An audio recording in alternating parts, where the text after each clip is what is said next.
Politicians cannot rig election without INEC. And I wonder how we have missed the point all this while. I can tell you that INEC chairman that figuratively is wearing Tinubu's cap, I can tell you he will not come out of this.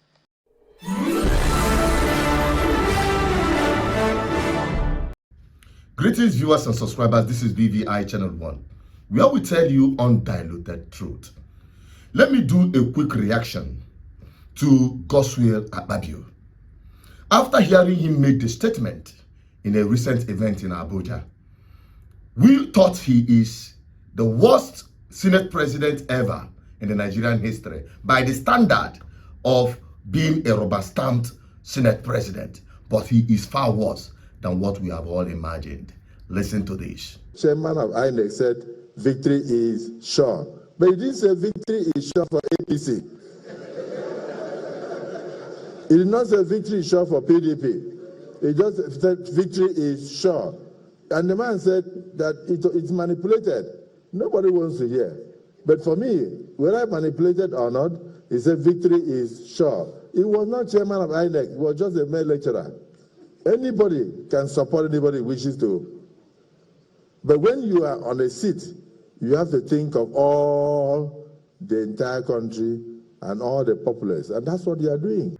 Now, how can you place this side by side as a Senate president or as a spokesman to INEC chairman? And we are all seeing it. They think that it is politics. But they don't know, or perhaps they knew exactly what they are doing by dismantling and destroying every institution of democratic principle in Nigeria. And they think it's just a political game. Let them wait for Nigerians, if ever they are angry enough. I'm telling you, frankly speaking, Nigerians have not demonstrated being angry enough.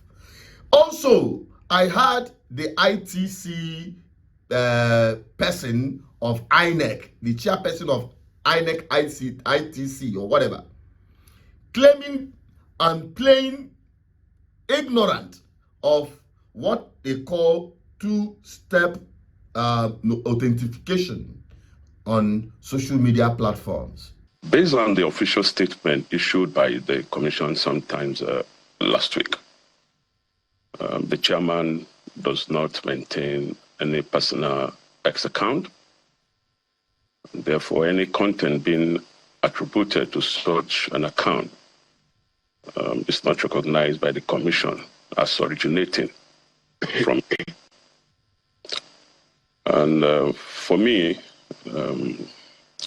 this is not about an individual. This is about how digital impersonation and misinformation can target public institutions.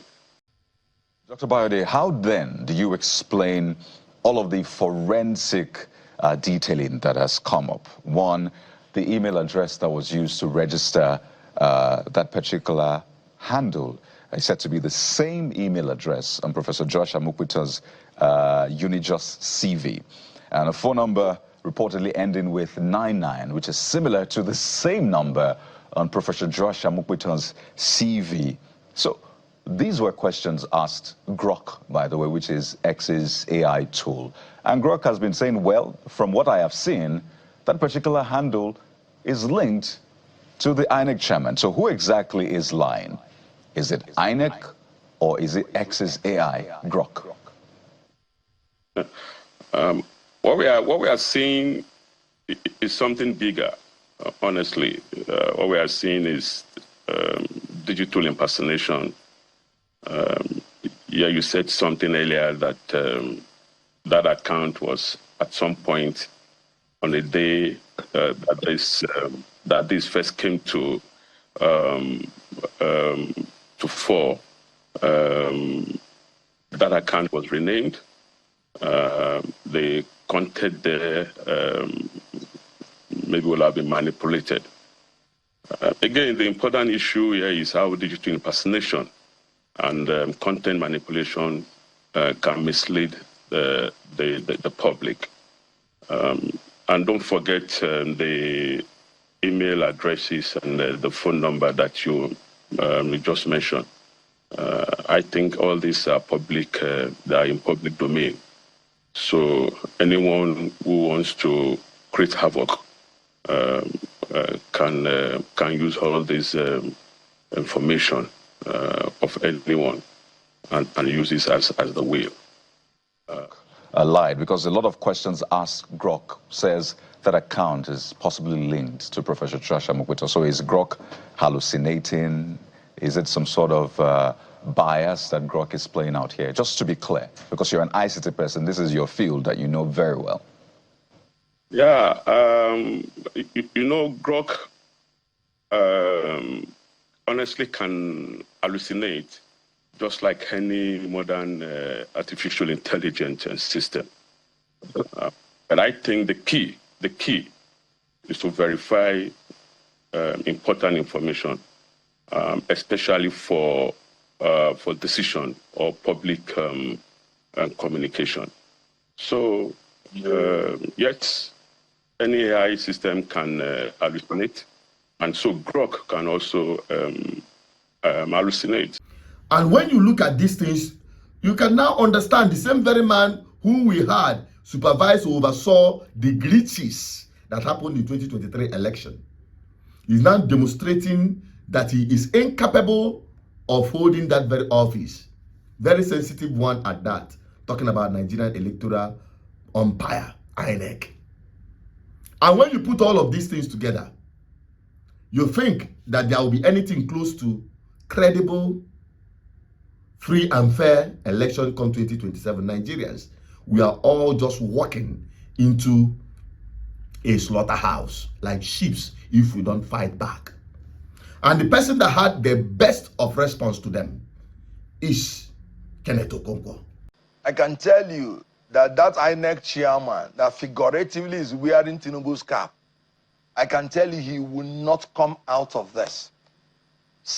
Paragraph F14, 2A of part 1 of the 3rd schedule of the Constitution of the Federal Republic of Nigeria is very clear.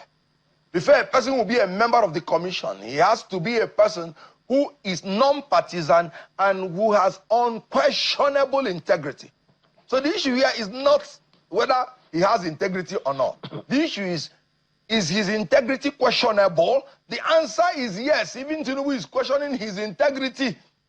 Because if a professor of law who claims to be a son will be interpreting the judgment of a court that is non-existent, then he is a man that has questionable integrity. And you imagine a Joash Amupitan telling you that it's a parody account. Who knew Joash Amupitan before he became INEC chairman? And I've never heard of the name. So who will go and build parody accounts in his name to do what with it? One professor that is teaching in the university, what are you doing with it? And he's telling you that it was a parody account, sharing the same telephone number, sharing the same email. That man is a transparent liar. And that is it. He said it all. Amupitan have no business overseeing INEC and conducting any single election moving forward in Nigeria. He must step aside. He must step aside. I'm going to address INEC chairman, possibility of him stepping aside, what will become of 2027 election on political prediction. Don't forget to follow us on that program once we hit it running. What is your take on this? My name is Amupitan Peters, your advocate for good governance. I'm signing out. Help me share this video to everyone. Bye-bye for now.